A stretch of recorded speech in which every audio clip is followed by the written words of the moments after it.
let me begin and introduce our fantastic speakers for this conversation. It's all about TAs and LSAs and how what are the practical points that we can share here today around well-being and staying well in the job.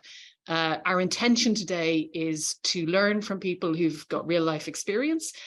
We also have some specialist input from Mike, whom I'll introduce in a minute. But this is really a conversation where we want you to be able to go away with some quite practical tips on stuff that you can do to stay well. That's where we're coming from. So let me just tell you a little bit about this fantastic panel. My name, I'm not the fantastic bit of the panel, but my name is Sinead and I'm the Chief Executive of Education Support. Really delighted to see so many of you here for this conversation today. And Education Support is the wellbeing and mental health charity for everyone working in education. Our panel today, we have Jackie, who I've just been waving at. Jackie Bell has spent 10 years working as a specialist TA. She also has volunteered for Place to Be, which is the mental health charity for children and young people. And she works specifically around play and creativity and how that can enable children to unlock their emotions and I guess get them in a state where they're ready to learn. So I know Jackie will say more about that as we go through this conversation.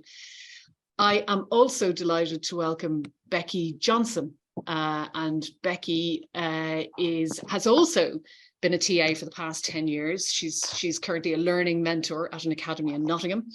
And she has, I'm quite impressed with this, Becky. She's just completed an Open University degree in early years, but not content to complete the degree. She's done it in half the recommended time. And since my own degree was at the Open University, I have particular respect for that because an OU degree is really a degree in bloody mindedness. So to be able to do it in half the time on evenings and weekend is super impressive. So kudos, Becky, to you. And over the last couple of years, she's been teaching mixed year 3 and year 4 class groups. So that's where she's coming from in this conversation. Delighted as well to welcome Mike. And Mike is a psychodynamic and systemically trained counsellor. So he's worked within the local authority, children and family services as a counsellor. He's also worked with primary and secondary schools, and he's currently working across Telford and Shrewsbury. He's currently working in a couple of schools as well as based in a GP practice as a counsellor. So really delighted to have him and his perspective on this call today. And last but by no means least, I'm thrilled to welcome my colleague, Jen Loco, to the panel. Jen is actually the communications officer here at Education Support, but she worked as an LSA and went from that and trained to be an English teacher, spent 4 years teaching, and I think brings a perspective of the role of LSA, but also the role of teacher engaging with LSA. So I think there's some real value for today's conversation there. And the structure of this session is we'll go through and we've got some questions that we'll discuss. We'll get different panelists' point of view. I really encourage you, if there is something that you want to talk about, if there's something that you think is important and you think, I'd really appreciate if someone could give me some help or advice here, put it down in the chat and we'll try and pick up that question as we go through the conversation. We have things we want to talk about, but actually we're mostly interested in meeting the requirements that you have and answering the questions that you have. And the last thing I'll say, and this comes from, we regularly produce webinars and we work with teachers, with school leaders, with school business managers, and with TAs in all sorts of different formats. And one of the things that we've learned is it's always good up front to be clear on what is the container for this event? What are we here to do? And there's no doubt in times like this, particularly here we are late November, we could use this hour to vent. And we'd be well within our rights to vent about a bunch of things that are causing people headaches. And I really understand the temptation for that. I'm going to try and steer us toward, by all means, get some venting out of the way, but I am going to try and keep bringing us back to practical tips, practical things that we can do to make a difference to how we feel ourselves. Not for anyone else's benefit, but for all of you in the room, so that you go away with some really specific things that maybe you can usefully do in the day-to-day. So that, as chair, if I close a conversation or move it forward, I'm not intending to be rude. I'm intending to keep us on that track. But you know, audience votes count. So tell me if you want me to do that differently. Right, here we are. We're in a room, we have a room full of TAs and LSAs. I want to start with, I'm going to come to you, Jackie, actually, in the first place. Tell me this, what makes you proud of the job that you do? What are you proud of? I think what I'm proud of is the success of the work, the children's success, the children that I work with. When they have their successes, that's what makes me proud. I'm not in this for the money. Clearly, teaching is a money-making industry. I've got into teaching because I want a sense of satisfaction and I want to make a difference. And what makes me the most proud is when the children that I work with are so proud of what they do. Lovely. That's lovely to hear. And Becky, is there anything for you, any take you have on it that's slightly different at all? No, I think that being there for the kids, like I'm proud of the fact that I can be there to support all of those kids, especially the ones in the school that I'm in. We're in quite a deprived area of Nottingham. Yeah. So to be there, to be able to support them in everything that they're doing, that makes me quite proud to be there. As a parent, so my kids, my eldest has just started secondary school, my second is in year 5, and as they've gone through their schooling, it's really interesting. They have this regular set of conversations around the dinner table of who's your favorite teacher, and it's always TAs at the top of the list. Like the top 3 is always TAs, people that they've loved since they were tiny, who've been a presence through their schooling in different ways at different points in time. And I don't think I understood that until I was a parent, the extent to which the relationship between the TAs and LSAs is really deeply meaningful and gives kids a key adult relationship that they emotionally connect to. So there's something in that I think when Becky and Jackie are talking about that sense of satisfaction and making a difference, I can really see in practice as a school governor as well, how that plays out. I want to come to ask a question really, and maybe Becky, I'm going to start with you on this.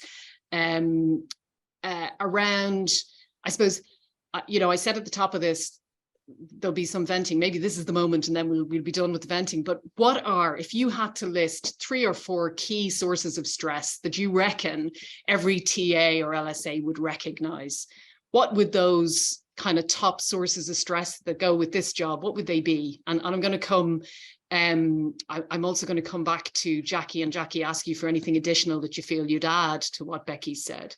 And I'm seeing already that there's the list of admin in the chat. Go ahead there, Becky.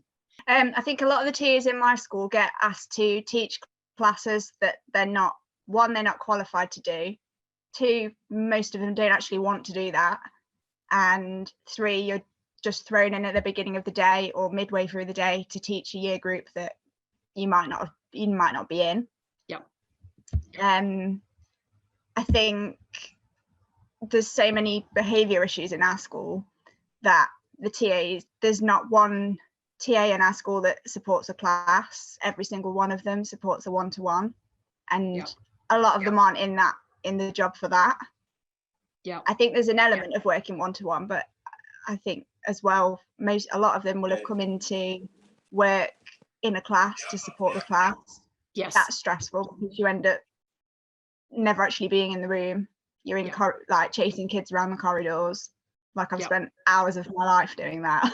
Yep, absolutely. I think that's definitely a main stress for the people in my school. Yeah, great. And Jackie, if you were going to add to that, what else do you think would be kind of universally recognisable?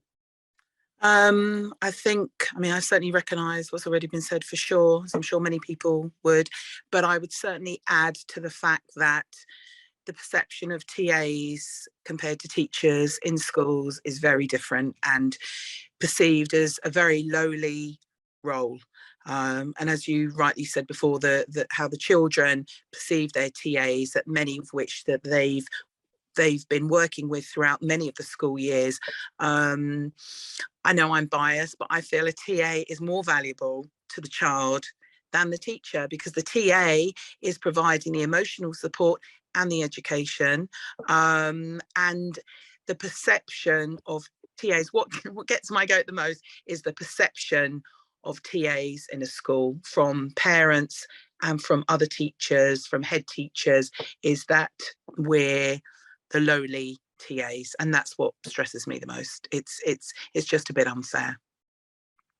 Well, that's a really understandable response if you feel not recognised and not valued. And we know that there is a really strong link between people not feeling valued and then feeling stress or unhappiness in their job. So it's a really important one that goes straight to the heart of well-being for this group in school workplaces.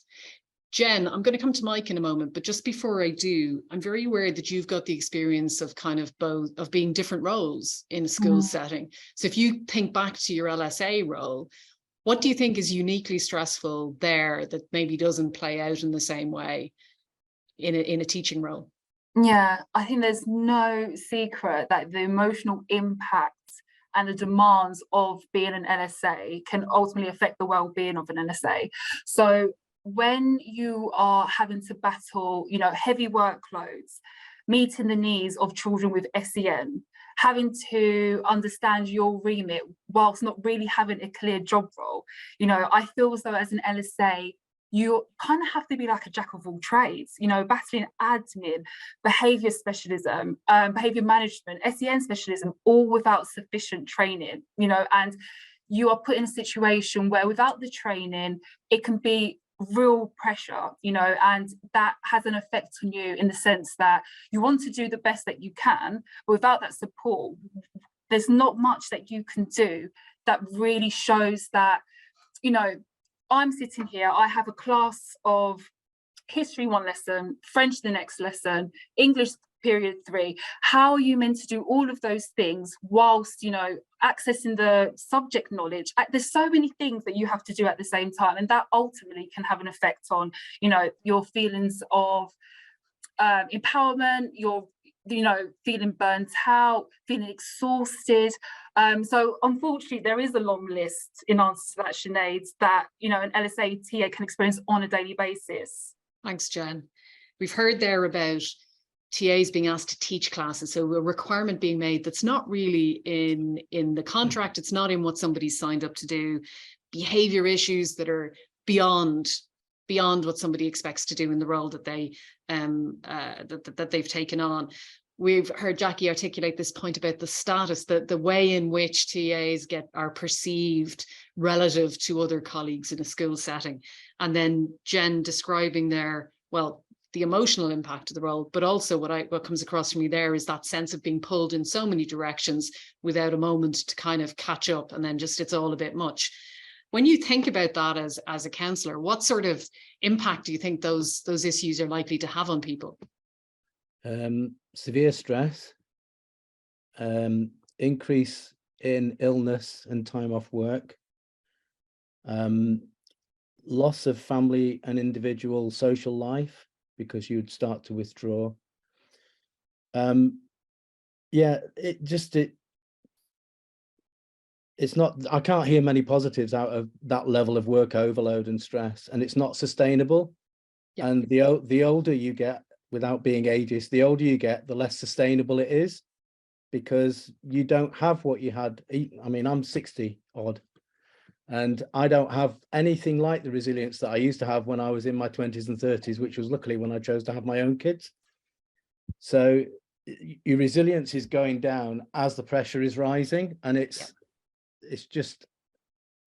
almost it is unsustainable. Yeah, from my perspective. So that is and that's obviously coming from your perspective, having dealt with lots of issues over the years and being in schools as workplaces.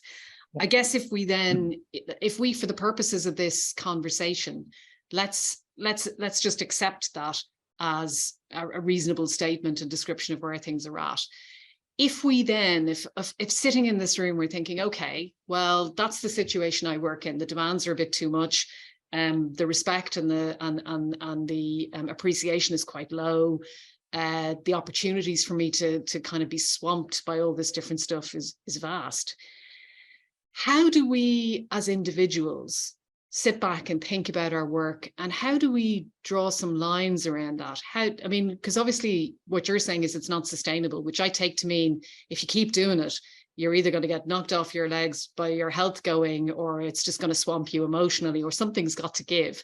Yeah. So if I don't want to find myself in a place where something's going to give, what decisions might I make, or how might I think about this?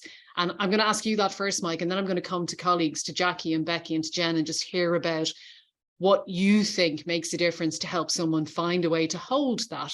So I'm not saying that, you know, we should be able to hold it or that it's all great, but as long as that's the situation we're in, what can we do to try and make that as manageable as possible, Mike?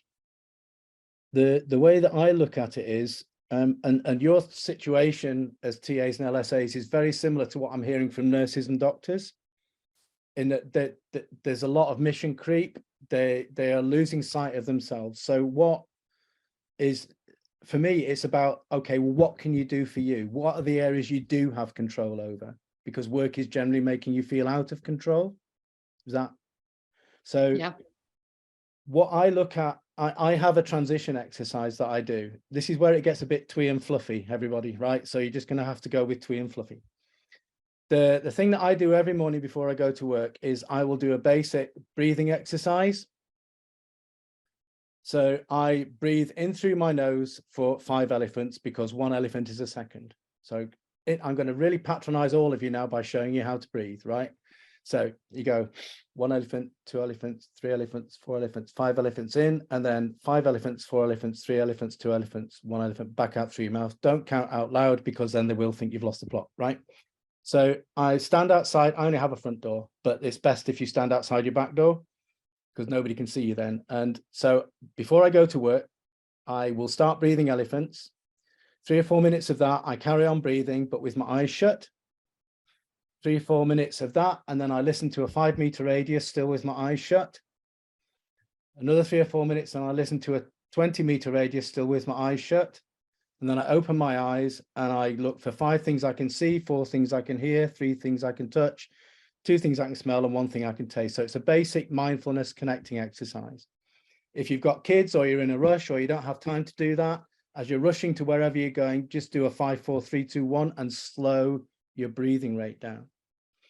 And if you do that as you're heading to work, if you drive, when you get out the car before you get into school, do it as you're walking into school, do it during the school time. If you've got any time to do it, a 5, 4, 3, 2, 1 is quite a good way of breaking things down. As you're leaving school, do it. And as you're getting out the car or wherever it is to go home, do it there as well. And it begins to break your day up into sections, and it makes it harder for you to carry work home. I used to be married to a teacher, right?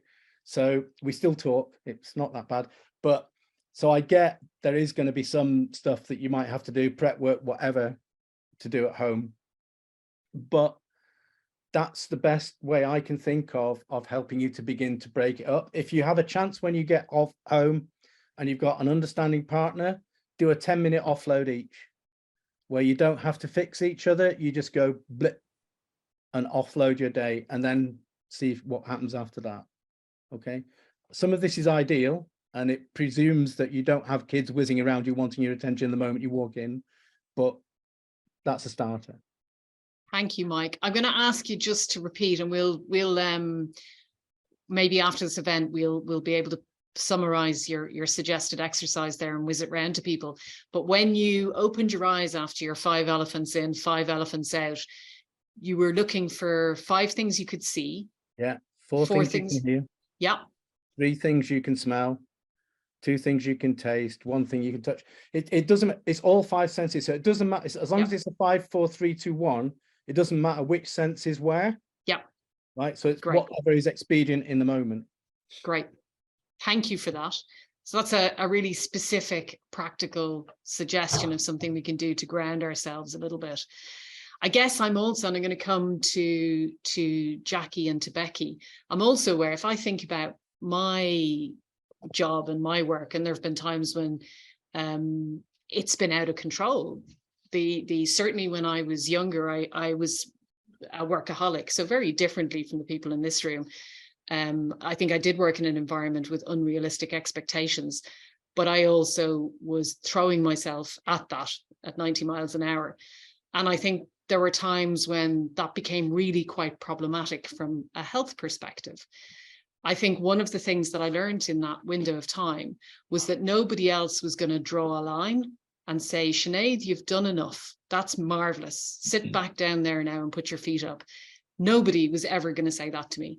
And one of the really important lessons I had to learn was that I had to be able to say that to myself and to decide for myself, okay, what are the red lines? I'm going to do this, I'm going to do that, but actually I'm not going to do any more than that, because once that's done, I'm going to prioritize the things that I know are good for me, whether that's spending time with family and friends or going for a walk or watching the telly or whatever it is. Nobody gets to judge the things that make me feel good, happily. And I know that was a really important moment in life when I kind of got to grips with that, which is part of why I find this work quite interesting.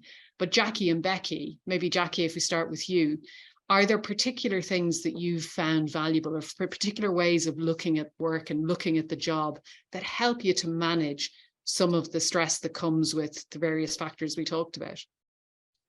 Yes, totally. Can I just first of all relate to what was just mentioned in terms of the 5 senses? It's amazing. I use that with my son, who has he's a teenager but has severe anxiety. He uses that. He's at university, and it's amazing. So I think it's very powerful. It's very simple, but it's very powerful.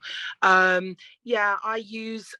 So I was listening to what you were saying before in terms of what you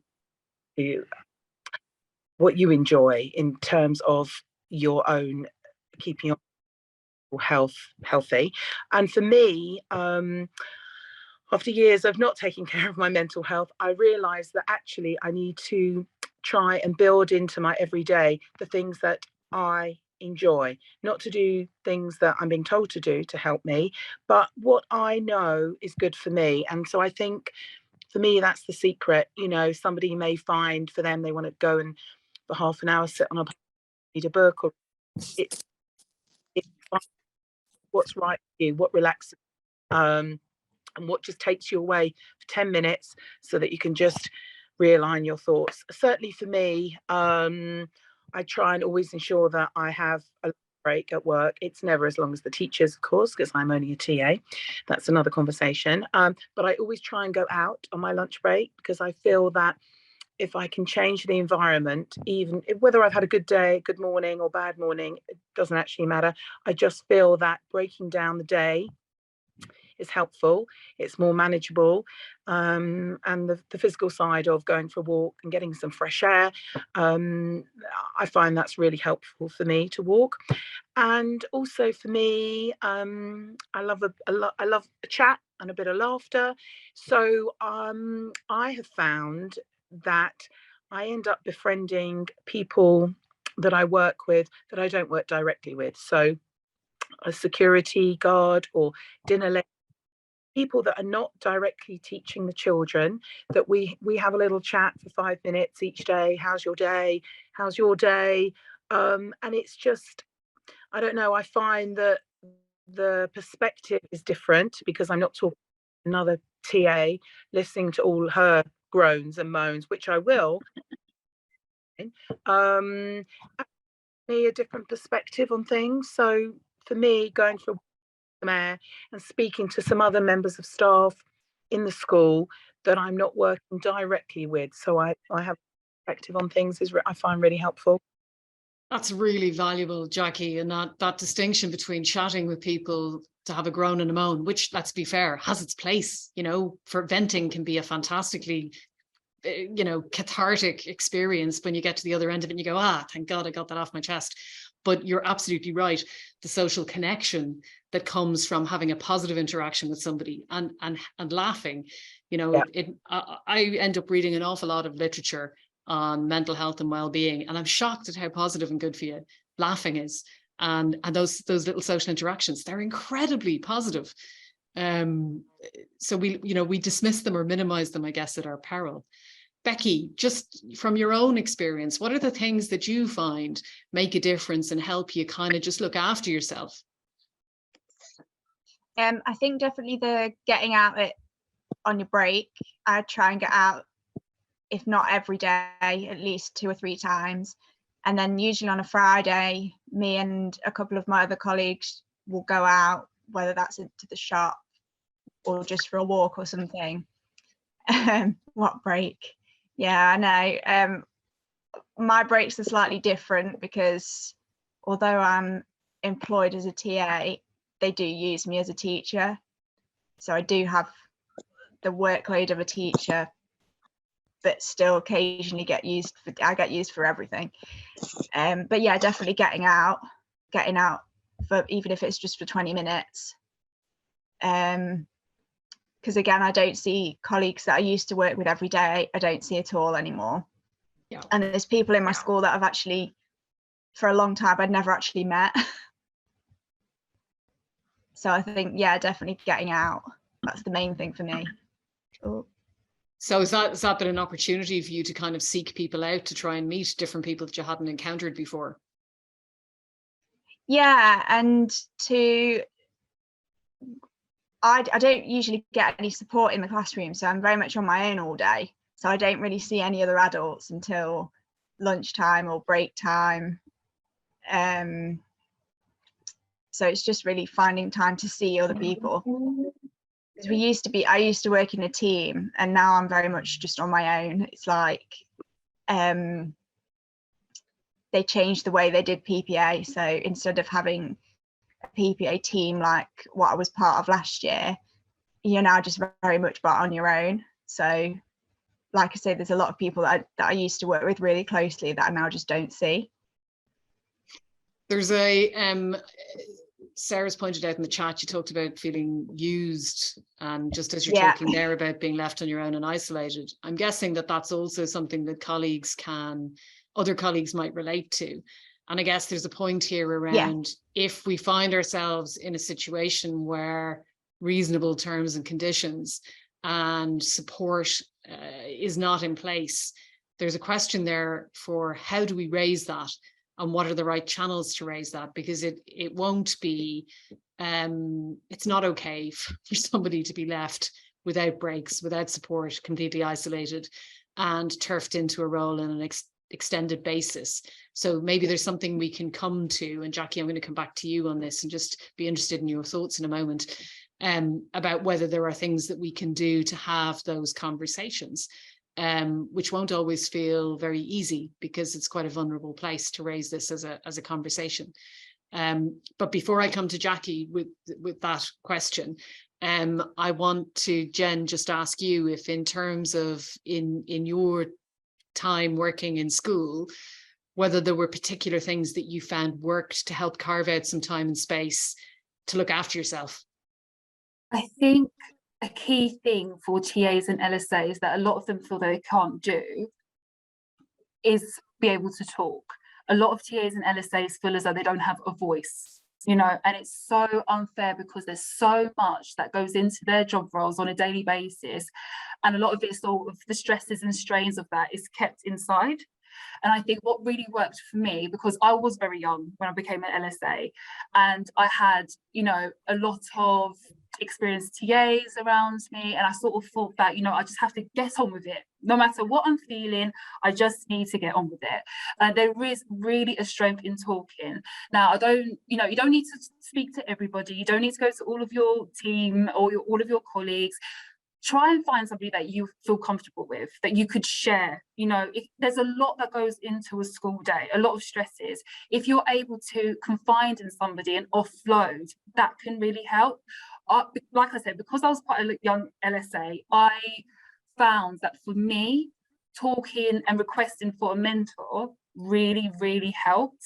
I could talk to them about, you know, the children with SEN that I had to support one-on-one. You know, I came from a background with no SEN training at all. And that is really full on to take on without that support. And most of the time, I'm sure the audience will agree with me, you will not have that training beforehand. So I think it's really important to be able to have that somebody that you can talk to and offload. If for whatever reason that you don't have that relationship in school, there are other channels that you can turn to. So online communities, for example, Facebook groups. If you don't have social media, education support have a helpline that you can turn to. I really think it's so important for TAs and LSAs to be able to talk, and that definitely helped me when I was there. Thanks, Jen. Jackie, I'm coming back to you on this point that, you know, what Becky's described seems to me to be not a very good professional setting. And I can see Sarah's commented on the chat, and indeed, if other colleagues have a point of view on things that people in Becky's situation can think about or might be able to do, please add it into the chat. But Jackie, did you have any thoughts on that? I mean, for me, I try and ensure that whatever teacher I'm working with, I try as best as I can to enable that to be a really good working relationship, because I feel that the teacher that I'm working with, you know, we can try and get in a team together for teaching the children, but also almost mutual emotional support. So we're helping each other emotionally as well as doing our job. And it's certainly more often than not, obviously, but more often than not, I've been able to speak to the teacher that I've been working with about, oh, I haven't had a break yesterday, or I haven't done this, and then to, you know, maybe say to you, oh, look, take extra today, or let's do that, or, you know, that's fine if it's one-off things, but obviously things that are happening long term, in those scenarios, I would go probably to my deputy head and have a chat with them. But obviously, it is based on relationships that you have with people as well. You know, if you're lucky enough to have those that do have an open door, then that's great, but that's not always the case. Thankfully, I have been lucky enough with those people. If I've needed to raise concerns like that, it has been dealt with well. And I guess that's the sticking point, isn't it? I think that there's, you know, it's very easy for me to say, what about asking for a health and safety assessment? Because the places where I work, that would be a reasonable thing to do, or it would not be badly received. But of course, there are other environments where it would be considered inflammatory to ask for a health and safety risk assessment. But there is something in Becky's situation with the long term being put in a role that's not the right fit and not a reasonable set of demands, that feels like it does need some sort of conversation to move it forward.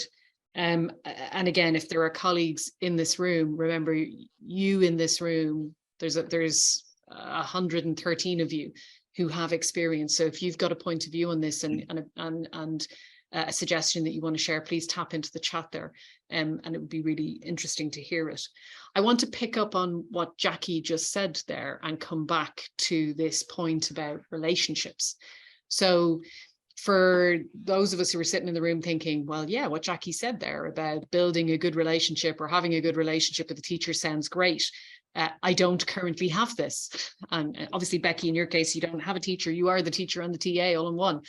But for TAs or LSAs who are thinking, okay, how can, you know, maybe it's fine. If I have a good relationship, that's grand. I know I can bank that. But if I don't have a great relationship, what are the kinds of things we can do to start to build a better relationship, or try and make a better relationship with the teacher that we are most professionally close to? Jen, do you have any point of view on this? Yeah, and I was just replying back to Julie because she made a very valid point that I'm sure a lot of us on this call have felt in education, a very us and them, you know, us, LSA, support staff, them, teachers, school leaders, you know, everybody else. It wasn't really until I became a teacher that I truly realised and felt that feeling. And as a teacher, there is something so psychologically comforting about having an LSA in your classroom. Students feel secure. You know, the students that you're supporting feel so secure having that LSA with them. But where's that security and support for LSAs and TAs in the classroom? You know, so I think it sounds a bit of a cliche, but there does need to be more communication and more of a united front between teachers and LSAs and TAs. How that can, some of the things that worked for me in that sense, the teacher is the person teaching the class. They have the subject knowledge, and obviously I'm speaking from a secondary background and experience. It is not down to the LSA or TA to have to teach, to have to know every single subject that they are in, because like I said before, you could be, you know, back-to-back lessons, 5-6 a day, different subjects. You can't, you know, be in that lesson having that expectation to understand all the subjects. So what I think teachers really should be doing, which I did a lot of it, I found that it really did help the LSAs in my lesson, there needs to be prior communication before the lesson for the teacher to inform the LSA or TA what that lesson is going to be about. Now, I'm not saying, you know, crazy long lesson plans, but there should be some planning beforehand, you know, just a simple one line, this lesson is going to be about this, some key terms, for example, because I know I sometimes felt quite embarrassed, especially like in a maths lesson or French lesson, some of the things that I just didn't understand. You know, that expectation isn't on the LSA, it should be on the teacher to have that communication beforehand. I think that can really, really give that LSA or TA confidence, you know, in the classroom. I also think that there needs to be more respect and recognition of the presence of the LSA TA in that classroom. So for example, if I was greeting students into the classroom, I would invite the TA or LSA to come and stand with me and say hello to the pupils as well, so that students can see there are two staff members here. They both respect. We respect both of the staff members here. It is their classroom, you know. And I also think, which is very, very important, there needs to be a discussion between teacher and LSA about how behaviour is managed in that classroom. An LSA should not have to just deal with behaviour alone. It can feel so lonely and isolated in those situations where the students that you are supporting, they may be children with SEN or they're displaying very challenging behaviour. For you as an LSA to have to focus on that behaviour alone can be very, very, very lonely and isolating. So I think there needs to be communication with the teacher. The teacher needs to be super clear on how the behaviour is managed, what is expected in the classroom, the rules as such, and an agreement of how it is managed, you know, so that you don't feel you just have to take that all on yourself. There needs to be more of a united front between teachers and LSAs.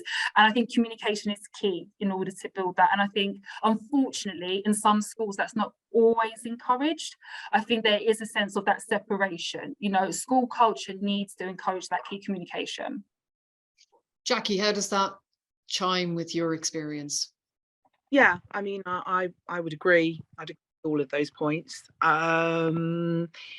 The only niggle that I would have with that is that's fine if you've got a teacher who wants to do that. In some classrooms or schools that I've worked in, the TA is a better teacher than the teacher. Yeah. So of course they're going to feel threatened. They're going to feel threatened to share that information with the TA. So yeah, sorry, Yeah. I need to. Sorry. Yeah, go and get yourself a drink of water. Becky, I want to come back. I think there's some comments in the chat there that relate to the points that you were making, and there. I guess it's not, we won't get into the ins and outs of your specific situation here, because I think that's not fair to you and we're in this session, but in order to draw a line under it, I think I'll take some of that conversation offline with you about some of the strategies that maybe are worth thinking about in the situation that you're in.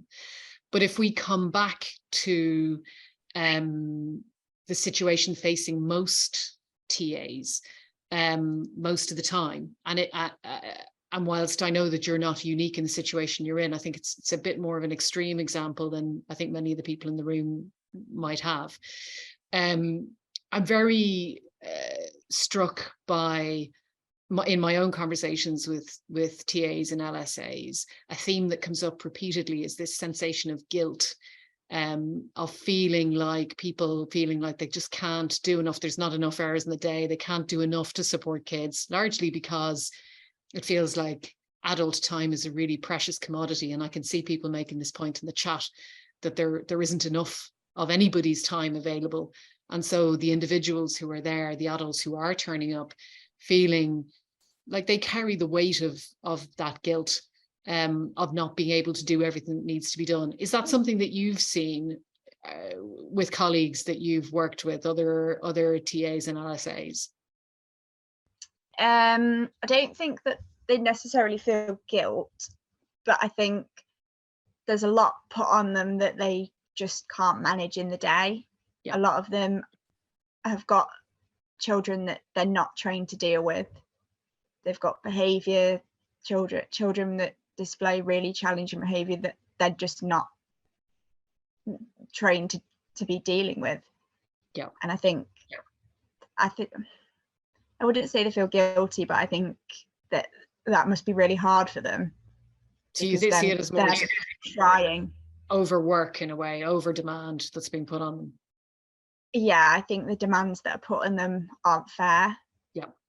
I think they should, if there are children like that, I know we've got a child that's just started who attacks the staff, and you think, well, their staff aren't there for that. Yeah. There should be somebody working with him who is trained in dealing with that kind of behaviour, not just anybody. Yeah. And so that absolutely, and that issue of training is a message loud and clear, isn't it? And also I think we know, and there's a national scandal really around the insufficiency of SEN provision, and you as a group of professionals bear the brunt of that to a large extent. Jackie, does that theme of guilt, of feeling responsible, does that come through, or not? Again, you don't really recognise that so much. Not really, no. I just feel in the fact that we're just overworked and there's not enough hours in the day to do what's being required of us. But not particularly guilt, not really. Yeah. So Mike, if we come back to thinking about how people hold that overwork, how they keep themselves sane in the face of that and not ground down about it, are there any other strategies that we can think about that people might be able to use? What I was thinking about while everyone was talking was how TAs and LSAs see their relative position in the schools that they're working. Yeah. And so it might be useful for them to have a look at two bits of transactional analysis. That one bit is transactional analysis drivers, and there are 5 of those. And rather than me tell you what they all are, I'll just repeat. There's a drive to be strong, a drive to please, drive to try harder, a drive to hurry up, and a drive to be perfect. They're worth investigating because they're not a normal part. They're not the first bit of transactional analysis people look at. Normally, the bit that they look at is parent, adult, child, and the ego states. And so if you go into a classroom thinking that you're second best to a teacher, you will be in your child ego state when the teacher starts to talk to you, and the teacher will come at you from their parent ego state. And it's critical parent and basically defensive child. So unless you can get to Jen's place, which I absolutely agree with, that communication is key, you will tend to find a lot of communication is going like that. So the child will be on the defensive and the teacher will be saying, this is how it is, it's just happening that way. And I'm not saying all teachers are like that at all, but that strategy is in play. And the way to get out of it is to make an I statement along the lines of, look, I'm trying to listen, but I've just got to a place where I can't hear you at the moment. If you just give me 10 minutes to calm myself down, I'll come back and we can have the conversation, so that you get yourself into a place where that happens. I'm just going to produce this book, right? Which, can you see that? Okay. It's called The Chimp Paradox by Steve Peters. Seriously worth everybody getting a copy and having a look. If you want to have a look at Steve Peters, he's on YouTube talking through his book, and it will tell you which bit of your body is in control in any transaction that's going on. So it's really worth a look, because sometimes your rational brain will be in charge and sometimes your emotional self will be in charge, and you may say or do things that you might regret depending on which one's in charge. So it's rather than going into more strategies, I thought it's better to get an insight into this is what's generally going on when you're talking at these levels. And yeah, and there may be even imposter syndrome in there as well. If you can't manage the kids, well, that must be my fault then, because the teacher's looking at you to manage the difficult children to a degree. So how you then start to take that forward in working with a child, and where that's taken you to in your own life, because kids can trigger adults, and the children will generally trigger adults back to their own childhood. So for example, right, just an example, if a teacher shouts across the classroom at a student, and there's another student in that class who's got, say, domestic abuse or something going on in their home at the time, the student with the domestic abuse is likely to be the one that reacts. So you could be shouting at one student and another one over there reacts instead. So there are about 15 to 20% of students at any one time who've experienced or are experiencing domestic abuse, right? So it follows that there are roughly the same amount of adults around. Therefore, some teachers could be triggered by losing control of a class, losing control of a student, and the teacher will then not be in the room anymore. So you could, at some point, if a teacher is getting cross with a student, have two teenagers in the room, and the expert teenager is the student. Right, a 14-year-old girl told me this stuff, right? I learned loads of stuff off kids I work with. But it's, so then at which point the student gets really upset because they don't know where the boundaries are anymore, and they can see the teacher can't put the boundaries in place. So it's worth looking at the dynamics. I'll shut up in a sec, right? It's worth looking at the dynamics around this, because there's a lot more in play than just a straight on one-to-one discussion. I'll stop.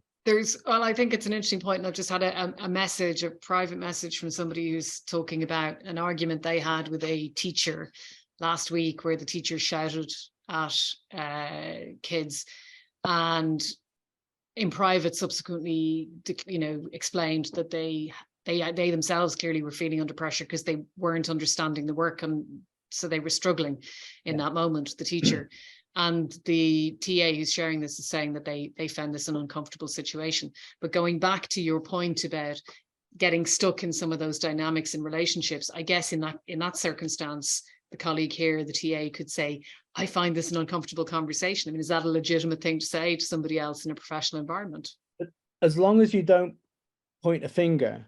So it's I'm just finding this a bit uncomfortable. I just need 10 minutes because I really want to listen to what you've got to say. Yeah. Right.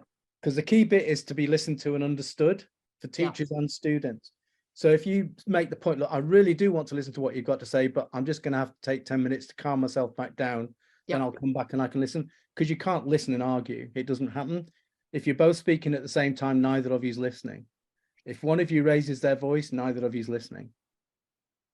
And I guess that if we're dealing with a colleague in this case, and they're not managing to manage themselves very well, then it's not that we have to fix it for them, but what you're suggesting is we notice ourselves when we're a bit out of control, and we try and take a deep breath and step back from that, make the space to be able to pull back, and then come back to the conversation on surer footing later on. Yeah. And sorry, go on. No, I beg your pardon. I was going to make the point that behavior mirrors. So if a teacher or a TA or an LSA is stressed, they could easily end up with a stressed out class. If the teacher or the LSA or the TA is calm, they will generally end with a relatively calm class, notwithstanding what might be going on in the individual students' lives. But you've got more chance of mirroring if you're mirroring calmness than if you're mirroring stress. So all else being equal, that's going to produce a calmer outcome. And what about, we've got a colleague here talking about being physically assaulted quite routinely. What do we say to colleagues in schools where that's the case, that's their experience, they're being physically assaulted? You're asking me? I'm asking you and Becky and Jackie and Jen as well. Okay, it really does depend on the circumstances, right? I worked with a teacher who had stood in the way of a child in full flight and tried to block the child from getting out the classroom. So it's a distressed child who's really not in a good place. And the teacher was assaulted because the child shoved him out of the way. And I'm not saying this is the same in all cases, but that child was trying to get to a place of safety because she was distressed. And when I actually asked her what was going wrong, she was autistic and had a sensory issue, and that happened to be the music room. So when the kids all got into the music room, they pressed the keyboards down, the keys down on the keyboards, and made a lot of noise. So she'd already escaped once. So the second time she was going to try to escape, he thought the best thing to do was to stand in front of the door. And got out of the way. If a kid's behaving like that, there really isn't a lot you can do. Yeah. Because they're not in control. And the other thing, I'm sorry, because I feel reasonably strongly about this, and I know teachers have a hell of a job, and so do TAs and LSAs, but I haven't really met any kids who behave what appears to be badly for no apparent reason. There generally is a reason somewhere, whether it's they're on the autistic spectrum, they can't control stuff, something else is going on. So it's about trying to listen to them. So I guess what's very striking in that is I can imagine that in your role as counsellor, there will be some time to understand and to take, to have the time to inquire and to get the trust and not be surrounded by other people. So to be able to join the dots up on that. And I guess what I can imagine for colleagues in a classroom setting where we're hearing there's not enough adult time in the room, there isn't the time to kind of get the skin of that, isn't it? Yeah. It's sorry, I'm going to just one more bit. Key question is ask why. Ask why. Ask why. Why did you do that? Because I get kids from hell, right? They're supposed to be, their kids are in absolute crisis by the time they come to me. Almost all of them are delightful when they sit down in front of me, not because I'm lovely or anything like that, but because I'm asking and listening. Yeah. And I admit I have the time to do it. Yeah. Right. And I'm paid to do it one-to-one. Right. But the moment you ask why, it starts to make sense. Yeah. Okay. So thank you for that, Mike. Beg your pardon. Right. Becky and Jackie, just as probably the piece we're going to finish up on here. Is there any other advice that you have for colleagues who are in that situation where they're being physically assaulted? I think that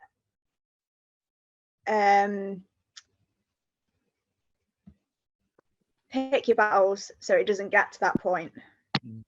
Like we always say at work, don't let it get to 10. By the time they've got to 10, that's when they are going to physically assault you. You can usually squash it before. Yeah. Don't let it get to a point where you are going to be physically assaulted. I've been physically assaulted multiple times as a TA who's been after support. But I was with the teacher as well, and for whatever reason he had got to a point and he picked up a whiteboard and tried to launch it at us both. So I just think don't let it get to a point where they are likely to do that to you. So trying to diffuse it earlier on is the key strategy. Early on, yeah. Yep. Jackie, anything you want to add to that? Yeah, no, I would agree with Becky, but also just, really trying to get to know your children that you're working with really well, or as well as you can, so that you see their triggers, you learn what their triggers are.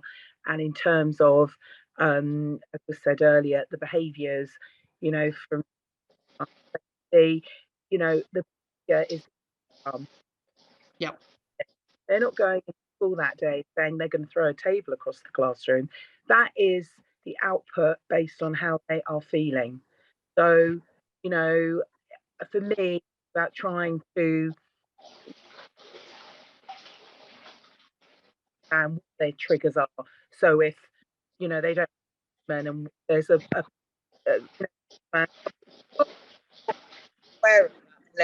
do something else that day, or let's be mindful of those things.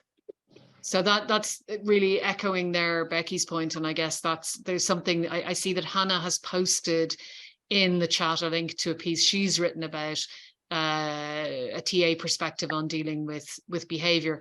Jess has also made a really important point. Jessica's made an important point in the chat about raising these issues internally. And I know that it doesn't always feel straightforward for people to do so, or you feel like it's already happened every other day this week. So I've sort of missed the boat. I should have said it the first time and I didn't.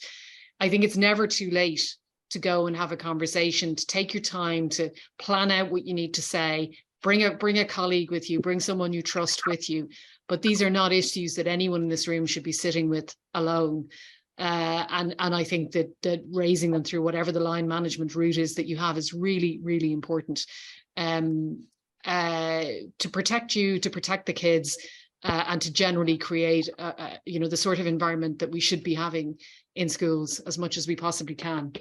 I'm going to wind this down now with just a reminder of what colleagues said earlier on when we talked about what you can do to keep yourself well. So we had Mike's meditation, breathing 5 elephants in, 5 elephants out, and then your 5 senses countdown to ground yourself and connect yourself, which I think is something all of us can take away and really practically use in those moments of high stress.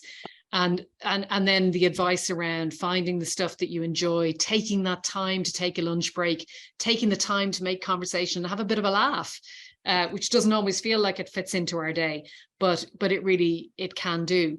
And deciding where you're going to draw the line for yourself as best you can, taking the opportunity to go and talk to a line, just, you know, making yourself go and talk to a line manager or a deputy chief executive, or whoever it might be in the organization, the deputy head, about the issues that you are experiencing.